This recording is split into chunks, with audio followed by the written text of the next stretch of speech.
تو ناظرین محترم، میں ہوں آپ کا میزبان محمد انس اور آپ دیکھ رہے ہیں الرحمان اکیڈمی کے پلیٹ فارم پر ہفتہ واری نشست آپ کے مسائل ان کا حل۔ آج کے ہمارے معزز مہمان حضرت مولانا مفتی حارث محمود صاحب، استاد و رفیق دارالفتاح جامعۃ السعید کراچی۔ السلام علیکم ورحمۃ اللہ۔ وعلیکم السلام ورحمۃ اللہ وبرکاتہ۔ مجھ صاحب آپ کی خدمت میں سب سے پہلا سوال عبداللہ کا ہے۔ دوران تلاوت اگر اذان ہو جائے تو کیا کرنا چاہیے؟ اذان کا جواب دیں یا تلاوت جاری رکھیں؟ دیکھیں، جائز تو دونوں طریقے ہیں کہ آپ تلاوت جاری رکھیں اور اذان کا جواب نہ دیں، اور دوسرا طریقہ یہ کہ تلاوت کو روک دیں اور فی الحال اذان کا جواب دیں۔ لیکن بہتر طریقہ یہی دوسرا لکھا ہے علماء نے کہ آپ تلاوت روک دیں اور اذان کا جواب دے دیں۔ اور اس کی وجہ یہ ہے کہ دیکھیں، اذان کا جو جواب ہے نا، تو وہ تو اسی وقت پہ، جیسے حدیث میں آ رہا ہے کہ تم انہی کلمات سے اذان کا جواب دو جو مؤذن کہہ رہا ہے جی۔ تو اذان کا جب جواب ساتھ ساتھ دیں گے تو اس کی بھی فضیلت حاصل ہو جائے گی اور تلاوت بعد میں بھی ہو سکتی ہے۔ تو بہتر طریقہ یہی ہے۔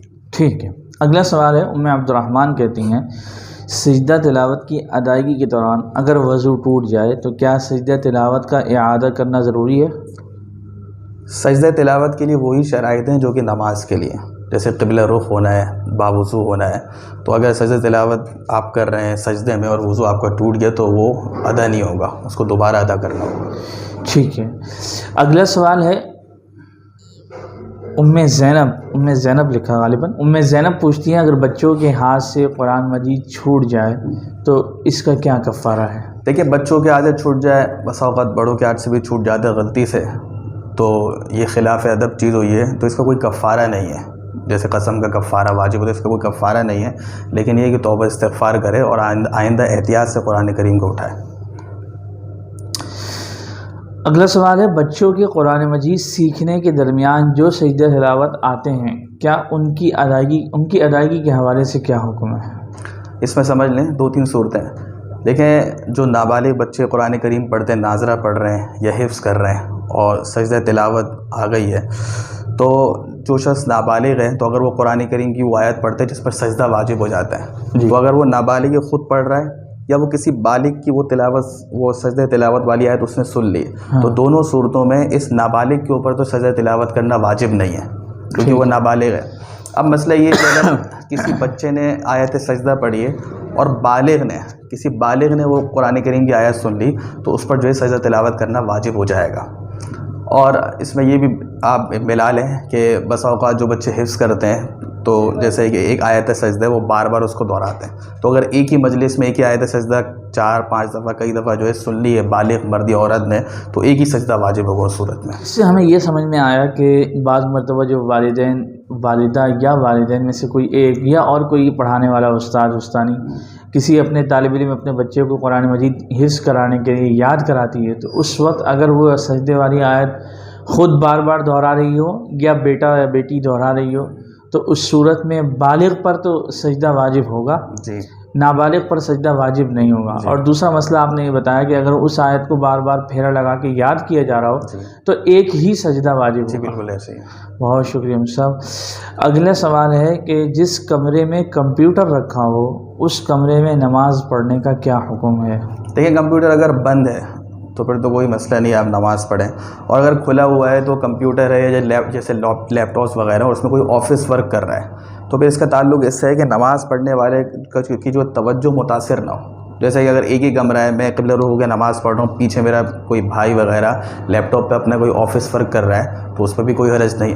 البتہ تیسری صورت یہ ہے کہ آپ کوئی ایسی چیز دیکھ رہے ہیں، کوئی ڈرامہ وغیرہ دیکھ رہے ہیں، تو اس کی تو ویسے بھی اجازت نہیں ہے، یا کوئی آواز والی کوئی چیز دیکھ رہے ہیں، تو چونکہ اس صورت میں ایک تو یہ کہ اگر کوئی تصویر ہے جاندار کی تو اس میں بھی مکروہ لکھا ہے علماء نے کہ کمرے میں جاندار کی تصویر نہ ہو، یا کوئی تصویر تو نہیں ہے، آڈیو کوئی چیز سن رہے ہیں، تو پھر نماز پڑھنے والی کا جو ہے خشوع خضوع متاثر ہوگا، اگر تلاوت بھی ہوئی تب بھی خشوع خضوع متاثر ہوگا۔ اس لیے صحابہ کرام اور صحابیات بھی جو گھروں میں نماز پڑھنے کی جگہ ہوتی تھی، وہ کوئی خاص جگہ ہوتی تھی، جی بالکل جہاں کسی قسم کی کوئی نماز کی توجہ جو ہے وہ متاثر نہ ہو۔ جی ٹھیک ہے، یہ آپ نے بڑا اچھا مسئلہ بیان کیا، اور اس سے مجھے ایک بات یاد آئی کہ بہت سارے غیر مسلم ممالک میں وہ مطلب باہر کے رہنے والے جو مسلمان لوگ ہیں، ان سے ہم نے اکثر و بیشتر یہ بات سنی کہ انہوں نے جو ہے یہ طریقہ کار اختیار کیا ہوا ہے کہ انہوں نے نماز کے لیے الگ جگہ بنائی ہوئی ہے ماشاء اللہ۔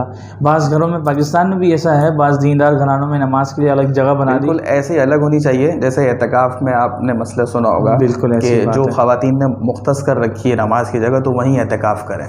جی ٹھیک ہے۔ اگلا سوال ہے کہ جائے نماز کو خاص طور پر بچھا کر اس پر بیٹھنے اور لیٹنے کا کیا حکم ہے؟ دیکھیں جہاں تک جائز ہونے کی بات ہے تو اس پہ آپ کوئی بیٹھ کے بات چیت کر رہے ہیں یا لیٹ رہے ہیں تو کوئی ناجائز تو نہیں ہے، لیکن ادب کے خلاف ہے کہ جب جائے نماز آپ نے خاص کر لی کہ یہ نماز پڑھنے کے لیے اور خاص اس پر آپ اس پر نماز پڑھتے ہیں، اللہ تعالیٰ کی عبادت کرتے ہیں، تو پھر یہ ایسی جب آپ ایسی محفل لگا رہے ہیں دوستوں کی، اس پہ آپ بیٹھ رہے ہیں یا لیٹ رہے ہیں تو ظاہر سی بات ہے یہ ادب کے خلاف ضرور ہوگا، اس کا تعلق ادب سے۔ یہ کہ اگر کسی کے پاس کوئی دوسرا کپڑا ہے ہی نہیں تو پھر وہ تو ایک الگ مسئلہ ہوگا، لیکن جہاں تک ممکن ہو تو اس کو صرف نماز کے لیے استعمال کرنا چاہیے۔ ٹھیک ہے۔ اگلا سوال بھائی عبید کرتے ہیں، کہتے ہیں کہ کھڑے ہو کر نہانے کا کیا حکم ہے؟ دیکھیں آج کل تو چونکہ جو ہے واش روم اس طریقے سے بنے ہوئے ہیں، جیسے پہلے زمانے میں ہوتا ہے کہ ایک جو ہے وہ حمام ہوتا تھا، اس میں کئی لوگ نہاتے تھے دھوتی وغیرہ پہن کے، تو وہ تو تھا، لیکن آج کل تو چونکہ سیپریٹ ہوتا ہے تو اس میں کوئی حرج نہیں کھڑے ہو کے نہائے یا بیٹھ کے نہائے۔ البتہ یہ کہ اگر بیٹھ کے نہانا زیادہ افضل ہے کیونکہ اس میں سطر پوشی زیادہ ہے، لیکن کھڑے ہو کے بھی نہاتے تو کوئی منع نہیں ہے۔ ٹھیک ہے۔ اگلا سوال ہے قبلے کی طرف رخ کر کے نہانا کیسا ہے؟ جی یہ اچھا سوال کیا۔ دیکھیں حدیث شریف میں ممانعت ہے یہ کہ استنجا کرتے وقت بھی جو ہے شرمگاہ کا رخ قبلے کی طرف نہ ہو، کیونکہ قبلہ کا ایک احترام ہے، تو اس وجہ سے جب آپ نہا رہے ہوں تو اس کو آپ ذرا دیکھ لیں کہ جب آپ کھڑے ہوئے ہیں تو آپ کی جو شرمگاہ کا رخ ہے وہ قبلہ رخ نہ ہو، اور اگر بیت الخلا ایسے ہی بنا ہوا ہے تو آپ جو ہے وہ دوسری طرف رخ کر لیں، اس میں کوئی ایسی مشکل کی بات نہیں ہے۔ اس میں پھر مجھ سے ایک بات یہ بھی ہے کہ قبلے کی طرف پیٹھ بھی نہیں ہونی چاہیے، کہ شرمگاہ کا تعلق تو بھی دونوں جگہ سے ہے، لیکن یہ کہ اس میں کراہت جو ہے نا وہ رخ کرنے کی طرف رخ کی زیادہ ہے، تو اس وجہ سے میں نے کم سے کم اس میں احتیاط ضروری ہے۔ ٹھیک ہے، بہت شکریہ۔ اگلا سوال ہے کہ لیٹ کر تلاوت کرنے کا کیا حکم ہے؟ اسی میں تھوڑا سا اضافہ فرمائیں کہ ٹیک لگا کر، ٹانگیں پھیلا کر۔ دیکھیں اس میں ایک صورت تو ہے کہ قرآن کریم آپ کے ہاتھ میں، اب آپ قرآن کریم ہاتھ میں اور آپ بیٹھ کے ٹانگیں پھیلائی ہوئی آپ نے یا آپ لیٹے ہوئے ہیں تو ظاہر سی بات ہے اس کو ہمارے ہاں جو ہے وہ خلاف ادب سمجھا جاتا ہے جی۔ لیکن دوسری بات یہ بھی ہے کہ قرآن کریم اللہ تعالیٰ نے فرمایا کہ عقل مند لوگ وہ ہیں الذین یذکرون اللہ قیاما وقعودا وعلی جنوبہم، جو بیٹھ کر بھی اور کھڑے ہو کر بھی اور لیٹ کر بھی جو اللہ کو یاد کرتے ہیں۔ تو لہٰذا اگر ایک آدمی ایسے ہی لیٹا ہوا ہے، قرآن کریم ہاتھ میں نہیں ہے، بس اوقات آدمی کو تھکن بھی ہوتی ہے تو وہ تلاوت کر رہا ہے تو بالکل ٹھیک ہے، کر سکتا ہے، اس میں بھی انشاءاللہ اجر و ثواب ملے گا۔ باقی یہ کہ جہاں تک اہتمام ہو کہ باوضو ہو، قبلہ رخ ہو کر بیٹھ کر قرآن کریم کے ادب کے ساتھ تلاوت کرنی چاہیے، لیکن جیسے میں نے عرض کیا کہ کبھی لیٹ کے بھی پڑھ رہا ہے اور قرآن کریم ہاتھ میں نہیں ہے تو وہ بھی کوئی خلاف ادب نہیں، بالکل جائز ہے۔ ٹھیک ہے۔ اگلا سوال ہے ایک دن کی عصر کی نماز کی قضا دوسرے دن کی عصر کی نماز کے بعد کرنے کا کیا حکم ہے؟ دیکھیں پہلے تو یہ مسئلہ سمجھ لیں کہ فجر کی نماز کے بعد اور عصر کی نماز کے بعد نوافل تو منع ہے، لیکن قضا نمازیں آپ پڑھ سکتے ہیں، لیکن اس میں یہ مسئلہ ہے کہ مسجد میں نہ پڑھیں، ایسی جگہ نہ پڑھیں جہاں لوگ دیکھ رہے ہوں، کیونکہ اب بعض لوگ تو یہ سمجھیں قضا پڑھ رہے ہیں، تو جس طرح نماز کا قضا کرنا ایک گناہ ہے تو گناہ کا اظہار پسندیدہ نہیں ہے، اور دوسرے بعض لوگ یہ بھی سمجھیں گے یار یہ نفل کیوں پڑھ رہا ہے، نفل کی تو ممانعت ہے، تو فجر اور عصر کے پاس قضا نماز جائز ہے لیکن گھر پہ پڑھے یا کم سے کم ایسی جگہ جہاں دوسرے لوگ نہ دیکھیں۔ اب آپ نے جو دوسرا مسئلہ یہ پوچھا کہ عصر کے بعد جو ہے گزشتہ کل کی قضا پڑھ رہا ہے تو پڑھ سکتا ہے، لیکن جو آخری کا جو مکروہ وقت ہوتا ہے جی مکروہ وقت وہ ہے، علماء نے لکھا ہے کہ جس وقت سورج کی ٹکی آپ کو بالکل واضح طور پہ نظر آ رہی ہے، اور یہ تقریباً ویسے تو ہر علاقے کے اعتبار سے مختلف ہوتا ہے لیکن احتیاطاً 15-20 منٹ ہے، جیسے 6 بجے آج اگر مغرب کا وقت داخل ہو رہا ہے تو 5:40 کے بعد جو ہے کل عصر کی نماز نہیں پڑھیں گے آپ، کیونکہ وہ مکروہ وقت ہو گیا۔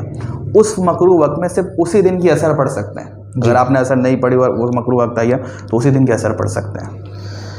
ٹھیک ہے۔ اگلا سوال ہے کہ التحیات یا عین سلام کے وقت سورج طلوع ہو جائے تو اس نماز کا کیا حکم ہے؟ میں خالی فجر کی نماز جی یہ فجر کی نماز کے ساتھ خاص ہے کہ اگر فجر کی نماز میں جو ہے وہ دوران نماز چاہے تحیات میں ہو بس سلام سے پہلے اگر سورج طلوع ہو جائے تو اس صورت میں نماز نہیں ہوگی، اس کا دوبارہ اعادہ کرنا ہوگا۔ ٹھیک ہے، جمعے کے دن سورہ کہف پڑھنے کا بہترین وقت کیا ہے؟ دیکھیں سورہ کہف کی جو فضیلت آئی ہے تو جمعے کی جو دن کا مسئلہ ہے تو یہ سمجھ لیں کہ شب جمعہ، جس کو جمعرات کی رات شب جمعہ، اس کی مغرب سے لے کر جمعے کی مغرب تک یہ پورا ایک دن کا آپ کے پاس وقت ہے۔ اب کون سے وقت میں افضل ہے اس کی کوئی صراحت احادیث مبارکہ میں نہیں ہے، لہٰذا اس کو عام چھوڑا جائے جب سہولت ہو۔ بس اوقات رات کو ہی پڑھ لیں، کوئی فجر کے بعد پڑھ لے، جمعے کے ظہر کے بعد پڑھ لے، عصر کے بعد پڑھ لے، باہر صورت فضیلت حاصل ہو جائے گی۔ ٹھیک ہے مصطفیٰ، بہت شکریہ، یہ تو بہت اچھی بات ہے۔ بہت سارے لوگ یہ سوچتے ہیں کہ جمعہ کی نماز ہو گئی، اب ہم سورہ نکل گئی، افسوس کر رہے ہوتے ہیں۔ اگر ان کو یہ بات پتہ ہو کہ جمعرات کی مغرب سے جمعے کی مغرب تک تو ہو، تو پتہ نہیں کتنی مرتبہ جو افسوس کر کے جا چکے ہیں وہ پڑھ کے ثواب کمائیں۔ جی، حالت جنابت میں اسماء الحسنہ پڑھنے کا کیا حکم ہے؟ دیکھیے حالت جنابت میں جو چیز ممنوع ہے وہ قرآن کریم کی تلاوت ہے۔ قرآن کریم کی تلاوت جو ہے وہ منع ہے۔ جی، اس کے علاوہ درود شریف، استغفار، اسماء الحسنہ جو اللہ تعالیٰ کے نام ہے، چونکہ اس کو قرآن نہیں کہتے لہٰذا وہ بھی آپ پڑھ سکتے ہیں۔ ٹھیک ہے، والدین کو اپنی اولاد کو کس عمر تک نہلانے کی اجازت ہے؟ بہت اچھا سوال کیا ہے کہ عام طور پر جو گھروں میں والدہ ہیں وہی چھوٹے بچوں کو نہلا رہی ہوتی ہیں۔ تو دیکھیں اگر لڑکا یا لڑکی جب بالغ ہو گئے، اب لڑکی کم سے کم 9 سال میں بالغ ہو سکتی ہے، ٹھیک ہے، تو اب اگرچہ والدہ جو ہے وہ اپنی بچی کے ساتھ جو اس کا تعلق ہوتا ہے تو لیکن پھر بھی اگر وہ بالغ ہوئے تو اس کا سطر دیکھنا جائز نہیں ہے، تو اس کو خود ہی نہانا ہوگا۔ لیکن ظاہر سی بات ہے بالغ ہونے کے بعد تو جو ہے وہ بالکل بھی گنجائش نہیں کہ آپ ان کو نہلائیں، کیونکہ سطر پہ نظر پڑے گی، یہ منع ہے۔ لیکن تو پیچھے سے عادت ڈالنی چاہیے۔ اب اس کی مثال میں آپ کو یوں دوں کہ نماز تو فرض ہوتی ہے بالغ ہونے پر، لیکن حدیث شریف میں کیا فرمایا، 7 سال کی عمر سے جو ہے اس کو حکم دو، اور 10 سال کی عمر میں تھوڑی سی مار پیٹ کی بھی اجازت، تاکہ عادت پڑے اور بالغ ہونے کے بعد کسی قسم کی کوتاہی نہ ہو۔ جی، تو نہلانے کی عادت بھی شروع سے ڈالنے کہ بچے خود عام طور پہ نہا سکیں۔ اس لیے بعض علماء نے یہ مسئلہ لکھا ہے کہ جب بچہ اتنا بڑا ہو جائے کہ وہ جو ہے وہ پیشاب وغیرہ خود کر کے دھو لیتا ہے، طہارت کا طریقہ اس کو آ گیا ہے، اطمینان ہو گیا، تو اس عمر سے جو ہے اس کو خود نہانا چاہیے۔ ٹھیک ہے، بہت اچھا۔ ایک شخص سجدہ نہیں کر سکتا لیکن قیام اور رکوع کر سکتا ہے، تو کیا وہ بیٹھ کر نماز پڑھے گا یا کھڑے ہو کر؟ یہ مسئلہ عام طور پر پیش آتے ہیں کہ جن کو گھٹنوں کی تکلیف ہوتی ہے، بعض دفعہ کمر میں تکلیف ہوتی ہے، کہ وہ جو ہے کہتے ہیں ہم قیام بھی کر لیں گے، رکوع بھی کر لیں گے، چلیں، لیکن سجدے کا مسئلہ ہے۔ تو دیکھیں اصول یہ کہ اگر آپ زمین پہ سجدہ نہیں کر سکتے تو قیام کی فرضیت بھی ختم ہو جاتی ہے۔ تو اور اس صورت میں افضل یہ ہے کہ آپ اچھا یہ ہے کہ افضل یہ کہ زمین پہ بیٹھ کے آپ اشاروں سے نماز پڑھیں، ٹھیک ہے، اور لیکن اگر اس میں بھی تکلیف ہے تو آپ کرسی کا استعمال کر لیں۔ لیکن افضل یہ ہے کہ قیام کی فرضیت تو ثابت ہے، لیکن افضل یہ قیام کی جگہ آپ قیام کر لیں، ٹھیک ہے، رکوع کی جگہ رکوع کر لیں، اور پھر جو ہے وہ سجدہ جو ہے وہ اشارے سے کر لیں، اور اس میں پھر کرسی کا استعمال کرنا چاہتے ہیں۔ ہاں وہ جیسے میں نے عرض کیا کہ افضل طریقہ تو ہے کہ زمین پہ بیٹھ کے جو ہے وہ نماز پڑھیں، لیکن اگر اس میں بھی تکلیف ہے تو پھر کرسی کا جو ہے وہ استعمال کر سکتے ہیں۔ البتہ اس میں ایک مسئلہ میں ایڈ کر دوں کہ صفوں کا مسئلہ آتا ہے۔ جب آپ جیسے 4 سنتیں پڑھ رہے ہیں، انفرادی پڑھ رہے ہیں، اس میں تو آپ یہ طریقے کر لیں گے کہ آپ نے کرسی رکھ لی ہے اور کھڑے ہو کے قیام بھی کر رہے ہیں اور رکوع بھی کر رہے ہیں، اور کرسی پہ بیٹھ کے آپ نے اشارے سے سجدہ کر لیا۔ لیکن جب آپ باجماعت نماز پڑھیں گے تو اگر آپ قیام کی جگہ قیام کریں تو ظاہر سی بات ہے کرسی کا جو آگے والا پایا ہے وہ صف کے کنارے پہ آنا چاہیے، تو پیچھے والے پایا کا کچھ حصہ پچھلی صف میں بھی جائے گا۔ اس لیے مساجد میں کہتے ہیں کہ کرسی والے حضرات جو ہے نا وہ ایک طرف کھڑے ہو جائیں تاکہ یہ اس قسم کے مسئلے نہ آئے۔ لیکن اگر پھر بھی کوئی ایسا مسئلہ آ رہا ہے کہ پیچھے والے کو تکلیف ہو رہی ہے اور صف جو ہے وہ صحیح طرح نہیں ہو رہی، تو چونکہ کھڑے ہو کر قیام کرنا اس صورت میں زیادہ سے زیادہ مستحب ہے، بہتر ہے۔ اس وجہ سے علماء نے لکھا کہ پھر آپ جو ہے وہ فرض بیٹھ کے ہی پڑھ لیں تاکہ جو ہے صفوں کی جو ہے درستگی وہ متاثر نہ ہو۔ ٹھیک ہے،